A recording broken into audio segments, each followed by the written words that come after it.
Look who we have. Look who's back. Yeah! What's up, guys? Welcome to our YouTube channel. Today we're gonna lay jack pole fence all along our property.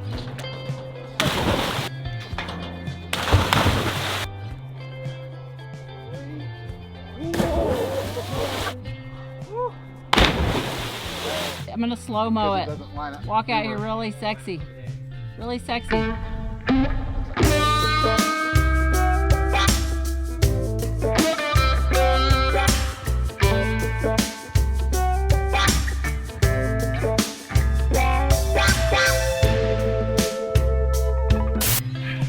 We got this shot we gotta lay out. We don't get to see the reveal yet. Right. No, we don't! We're gonna go lay 6 pallets of sod, finish up around the greenhouse, and then find something else to do. Subscribe! Thanks, man.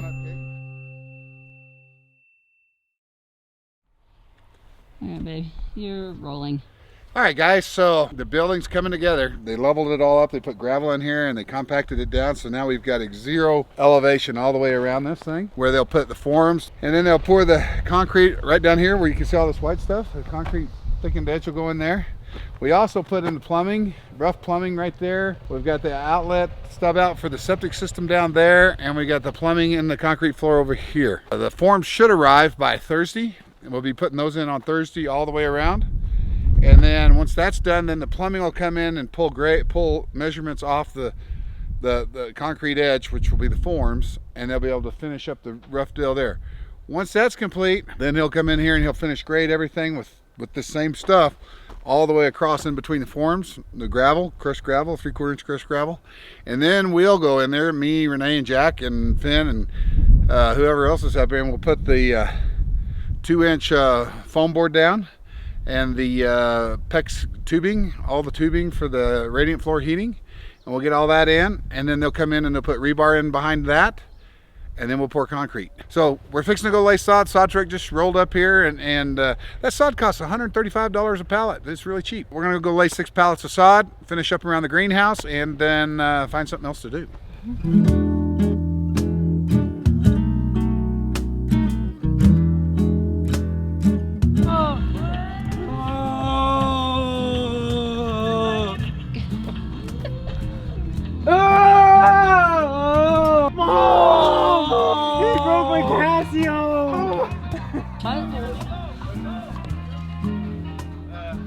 Beer's practically on. Drinking a beer in the middle of the day, working.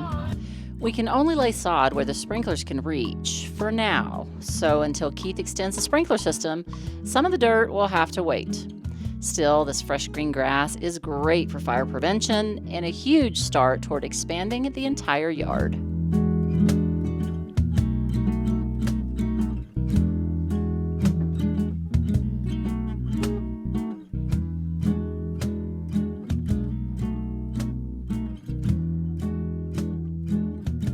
Yeah, we've got about 150 feet of water line to run here, and 150 feet right there, so about 300 feet total to run. But right here at the end, this last 20 feet right here of what I've been digging is the hardest rock we've got out here, and it's beating the hoe up, beating me up. Feel like I've been rode hard and put up wet when I climb off that hoe digging on this. Hopefully it's just a little layer here I'll get through, but yeah, it's getting better. The construction site's getting smaller and smaller. Yeah. We'll get rid of those red containers and it'll all look better.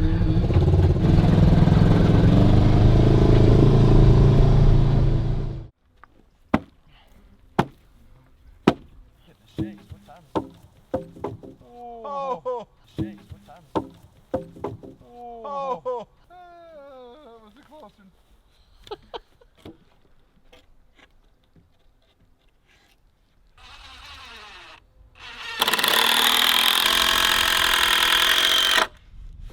Look who we have. Look who's back. Yeah! Yeah. They're back to work. They've spent the last month in Oregon having fun. Remy got sick. They're over here. Not all having fun. Okay, grab all one of fun. those. I'll grab one of these. It was not all fun. It was not all fun. Remy got sick. I got seriously sick. He was on his deathbed. I was on deathbed actually. Kind of was.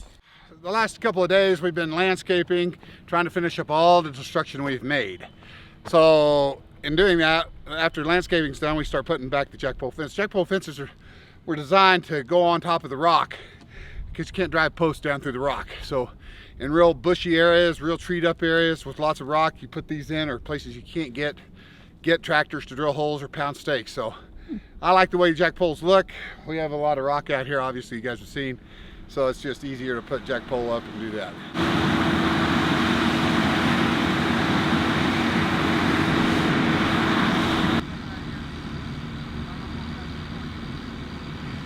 So today we are laying jack pole fence. Now, on today's episode, if you lay down all of this in under 5 minutes, you'll get $10 million. Oh my gosh, under 5 minutes? Yes. 10 million. $10 million. You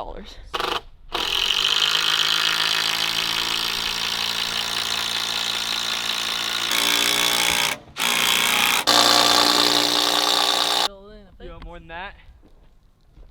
Well, we could come a little more, yeah. I mean, just move them all just a little more. There you go. Now move the next one.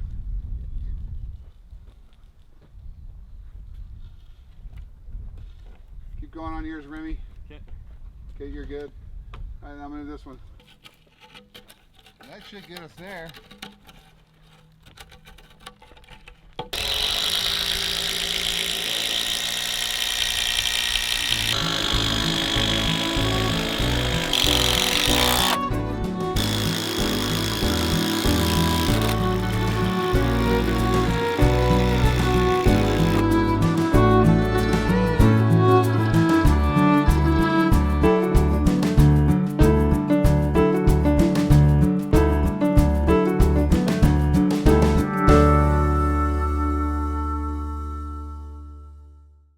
Today, the power company's finally come out. I got the ditch dug for the power cable. Up there on the hill, they're tying into the existing power cable, the secondary, or the primary, I guess the primary. And then they've already run the cable down in the ditch. And then they're gonna put a junction box up there. And then down here by the shop, they're gonna put a transformer. And then I'm building the cabinet for all the cables to come up into, and it'll sit right by the transformer. And this is where the meter will be and everything else. So that's what we got going today. Cool. Jack bought himself a new toy. Why? You can tighten the chain up without doing the length, Jack.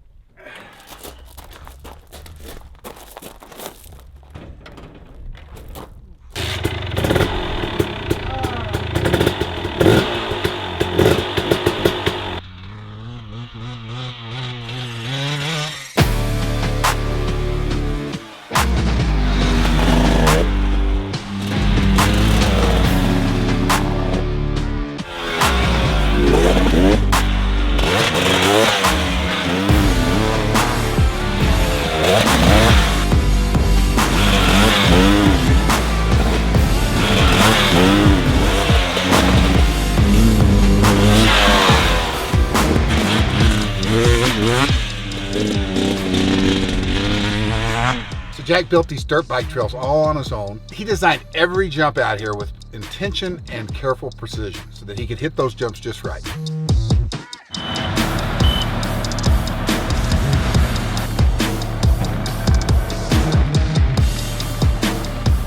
Building ramps means freedom to ride anywhere, and Surfshark gives us that same freedom online with access beyond borders. That means unlocking shows, sports, and content we couldn't normally see, even from our own backyard.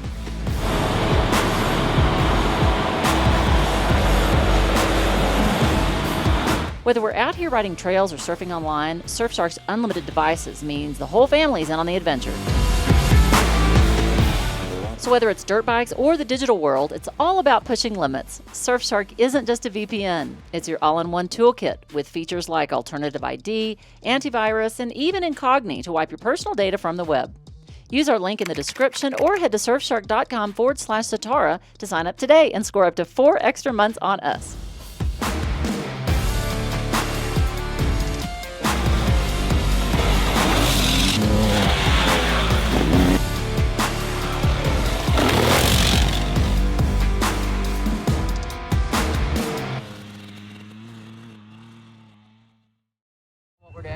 What are we doing? What is that? Welcome to the unboxing video. I can't put that in there. No. A lot of you guys don't know that in 2005, my mom had a stillborn. Her name was Jane, and she lived in Texas, buried for a long, long time. But She was 8 pounds, 8 pounds. and she was born at 39.5 weeks, fully grown. Everything was great. We don't know why she died. We don't know, but we are gonna bury her up here in Montana. Yep. Because we don't live in Texas anymore. And yeah, she's gonna live and be loved up here in Montana. Keith finally has a piece of equipment where he can dig kind of a family gravesite. And so maybe when some of our elders pass away, if they want to be buried up here, me and Keith want to be buried up here. Actually, y'all probably should cremate. You could cremate me. I don't want you paying for no casket or burial or anything. But anyway, you could bury me up here. You could just throw my ashes on top of Jane or something. I don't know. I kind of want to be thrown in the ocean Oh, as there you go. ashes. Yeah. Just sizzle me up. Stick you back in ride the me ocean. around. Actually, you do like a little bit in the ocean, a little bit up here. spread Okay, it which around. ocean though? Which ocean? There's a lot of them. Pacific. I don't know. I don't know.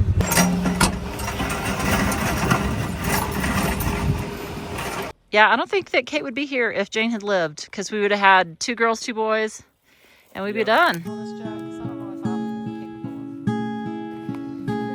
Here we are, Jane Alden Whitaker. Unfortunately, didn't get the chance to see the light of day. She never took a breath. Is that good? Is that chill? Yeah, good. Long journey.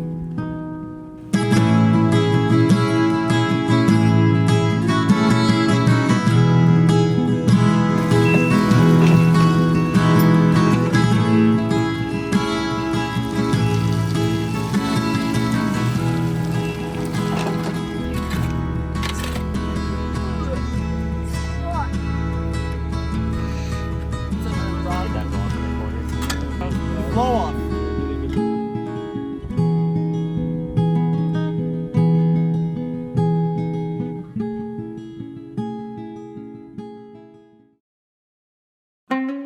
This greenhouse began as a family project just a few weeks ago. We all invested a little piece of ourselves, excited to see what this garden might become.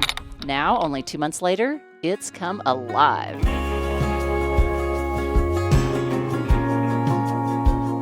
The most recent thing we planted was corn, unsure of whether we'd actually get anything this year, but they seem to be growing nicely. Out of all the things we planted, my favorite so far has to be these jalapenos. They've done so well, healthy, full, and finally ready for us to pick and eat. As are these little hot peppers. They may be tiny, but they're extremely spicy. The bell peppers are another success story. However, they're all still green, but will turn red, yellow, or orange when truly ripe and ready for us to pick and eat them. Our tomatoes are doing nicely. The cantaloupes are thriving, and we're just starting to see the little round melons beginning to take shape. After weeks of steady growth, the broccoli is beginning to reward us with its first florets. I planted 3 pumpkins a few weeks ago in the hopes that I can make my own pumpkin bread for Thanksgiving. We'll see. The celery has started to sprout, but honestly, we don't even eat that much celery, so I'm not sure why I planted it in the first place. Similar to my carrots, though, what's happening beneath the soil remains a mystery. But from the looks of it, we've got several more weeks before we can dig in and see what's under there. My cilantro is struggling. Not sure if you can see, but there are white spots on the leaves. They're not really growing anymore and just really looking bad. We even planted 3 more several weeks ago, but they're looking bad too. After 2 months of constant growing and harvesting and eating and it regrowing, it looks like it's done, I guess. But the strawberries are in the house. They're just now starting to give us some beautiful red fruits. So over the next few weeks, we should have a steady fruit salad. The onions and lettuce are still a bit slow to grow, but that's all part of the journey. This first season has been full of lessons, and every bit of it will make next year's garden even better.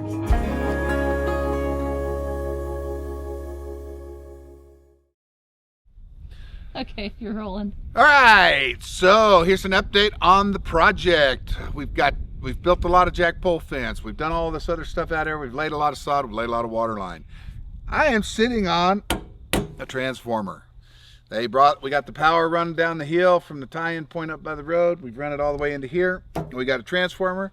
We've got our distribution panel where from that box there, we go from their power to my power. And I still got to run an electrical line over to the pad site to the shop. Now the concrete guys, they've been busy out here as well. We have got forms in, we've got the pad site leveled with gravel. We are ready to do the finish plumbing in the concrete floor, and then it'll be go time for pouring concrete. The building's gonna show up early, it seems like around September 15th, so you guys are gonna get a good view of us trying to kill each other with those beams and all that kind of stuff. And so that's good. We're on schedule. If the building gets here around September 15th, we should have this bad boy, at least the beams and everything erected, and most of it skinned in by the end of October. So that's about 6 weeks of work. We should have, me and the kids should be able to knock it out as long as the snows don't blow. A lot of guys have asked questions about permitting. Did I get permits? Did I do this? Did I do that? And up here in Montana, in rural Montana, in the county, I had to get a septic permit for the septic tank, which we haven't installed yet. We'll do that after the concrete's poured. I had to get an electrical permit for the power company because they wanted an electrical permit. And the building will get inspected with the electrical, all the electrical once we put all that in. And also the septic will get inspected per the permit of that. We don't need a Montana building code because this is an ag building and there's not more than 5 dwellings inside of that. So we don't need a state permit or building permit for that. The concrete's going to be solid. I've put a super big pad in here, 6-inch concrete, heavy duty rebar, thickened edge. Then I have 24-inch thickened edge. Everywhere the beams are going to be, they're going to be 3 feet by 3 feet by 3 feet, where all the big beams come down. A nuclear bomb could go off, and this building's not going anywhere. Another question I had is, why did I let Jack get in the ditch line? We got a lot of hate there, a lot of OSHA stuff. Somebody even said they wanted to report us to our local people. First of all, I am not dictated by OSHA, so OSHA can go pound sand. And anybody who wants to call OSHA or local building people, this is my private land, not yours. So don't worry about calling on me, because I'm free to be an American up here. I'm free to do what I want up here on my land. You don't have no control over me. I would never put my son in a dangerous situation, or myself. I spent 26 years in the pipeline and oil and gas energy business, digging ditches, digging big holes, making holes in the ground. I know what a safe hole is. I know what a safe hole is. And I've seen men killed. I've seen men swallowed up by the ground and die. I know exactly what that is all about. I spent my life doing it. So all of you guys out there that wanted to get sloppy and make comments, I appreciate you caring, because it wouldn't be a fun day if my son got covered up by the rock out here, the shell. And there is some dangerous stuff out here, and anytime there was, we'd rake it off with a track hoe and make the ditch wider and step it off and do stuff like that. But anywhere the soil was tight and compact and there wasn't a risk of it sloughing off, we took that risk. And a lot of you guys might not like that, but once again, I'm not under the jurisdiction of OSHA, so they can pound sand. And anybody who wants to call OSHA or any other inspectors up here, you call them. Okay, Jonathan Brooks 917 asks, what does our well put out for a minute? Our well up here puts out 15 gallons a minute. I wish it put out 100 gallons a minute, but it does 15 gallons a minute, which is just on the verge of not being enough for all this sod I've been putting out and putting up grass. I need a bigger well. I need more wells. I'll probably drill another well next year. I'm going to cultivate some springs up here so I can have natural water flow that comes down the hill and just pressures everything up. So I think that's going to be a good winter. Carrie Ann asks, will the barn have solar and a propane generator to back up things? I plan on putting solar, lithium batteries in here, the whole shebang, once I get it finished, and having real redundancy there. We have a propane generator backup for our house. We'll probably have one out here as well. And I got to put a 1,000-gallon propane tank out here. I got to dig that hole and bury that. So that's another piece of redundancy we're going to have out here. Plus, we're going to have a wood-fired boiler out here sitting over there on the back side of the pad site that'll heat and everything else with the radiant floor. Oh, that's another thing. Next week we're going to be filming all of the radiant floor, putting the PEX flooring and the foam board, the insulation board, and all that stuff in. So that'll be a cool install. You get to see us monkeying around with that for 3 or 4 days. Annabelle Getting Well asked, why are we building this ginormous barn dominium? Well, there's several reasons we're doing it. Number one is I need space from Renee. That's the number one reason. We need to have some space. No, I'm kidding. Number one is our little cabin up there doesn't have enough privacy for friends, family, and our kids. We've got 2 bedrooms. One's a guest bedroom. Jack's sleeping in there. Kate's sleeping in the loft right above me and Mom's room, so you know what she gets to hear every night when she goes to bed. And then Finn's got the bunk beds downstairs when he's here. And I wanted to build something, me and Renee wanted to build something up here that would have some rooms in it, so when we have guests, they got guest rooms. The kids can have some rooms to stay in. They have their own privacy. They have bathrooms, showers, all that kind of stuff. Also, we have a lot of toys up here, and we don't have our shop to work on vehicles or anything like that, because up here in Montana, it's very expensive to take things.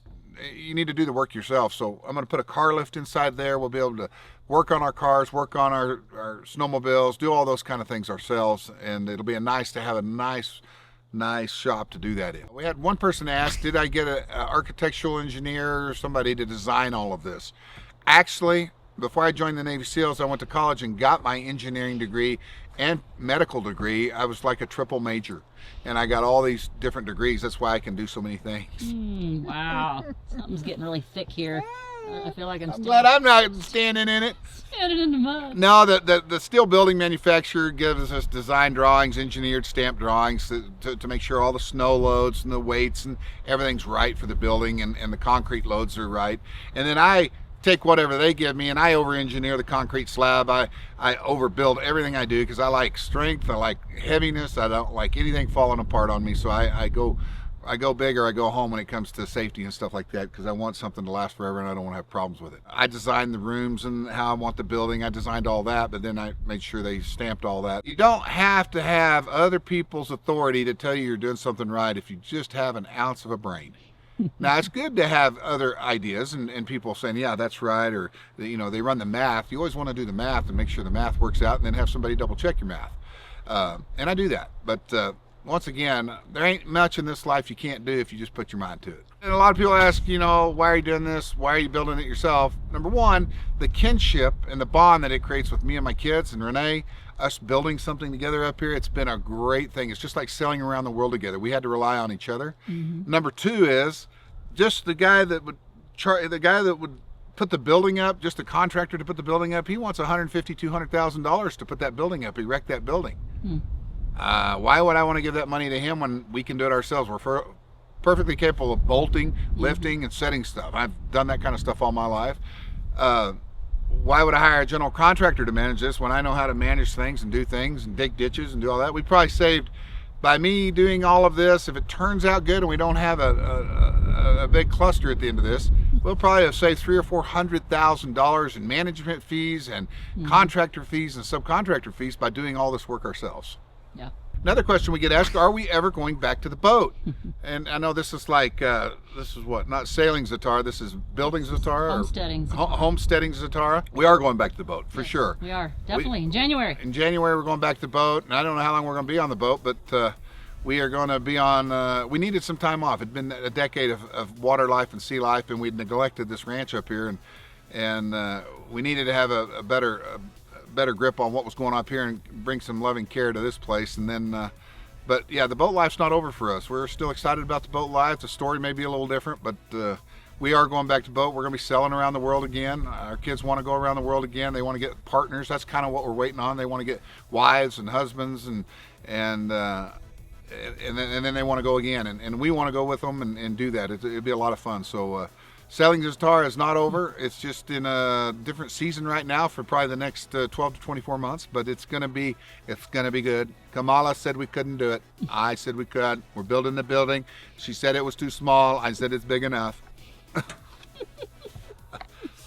I got a bigger building. My building's bigger than hers. All right, thank you. Tune in next week.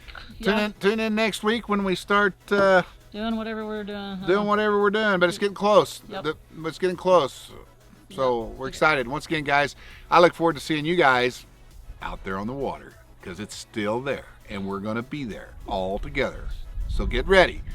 The sailing season's not over for Zatara. We just needed a break. 10 years of burnout. 10 years burned us out. So we had to get recharged and refocused. Sweet. All right. Thanks, guys. Bye. Bye-bye. Bye.